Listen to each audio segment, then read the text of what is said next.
নিভে গিয়ে আবারও জ্বলছে আগুন, চেষ্টা চালাচ্ছেন সব বাহিনীর সদস্যরা।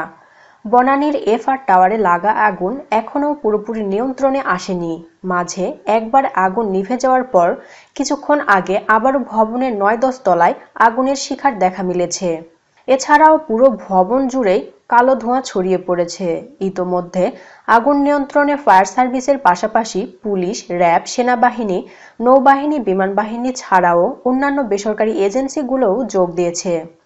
মাঝে একবার আগুন নেভাতে বিমান ও নৌবাহিনীর হেলিকপ্টার অভিযানে যোগ দেয়, কিন্তু হেলিকপ্টারের তীব্র বাতাসে আগুন আরও ছড়িয়ে যায়। এছাড়া বাতাসের কারণে ফায়ার সার্ভিসের কর্মীরাও কাজ করতে পারছিলেন না। ফলে পরবর্তীতে আগুন নেভানোর কাজে শুধুমাত্র ল্যাডার ও ক্রেন ব্যবহার করা হয়। এদিকে অগ্নিকাণ্ড নিয়ন্ত্রণে ভবনের ভেতরে প্রবেশ করতে সক্ষম হয়েছেন ফায়ার সার্ভিসের কর্মীরা। তারা ভবনটির ভেতর থেকে আগুন নিয়ন্ত্রণের চেষ্টা করে যাচ্ছেন। বৃহস্পতিবার দুপুর ১২টা ৫০ দিকে এই আগুন লাগে। আগুন নিয়ন্ত্রণে ফায়ার সার্ভিসের ১৭টি ইউনিট বর্তমানে কাজ করছে বলে জানা গেছে।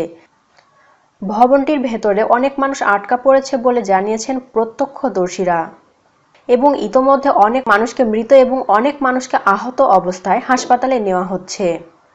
বন্ধুরা, এ ছিল এই মুহূর্তের সর্বশেষ খবর।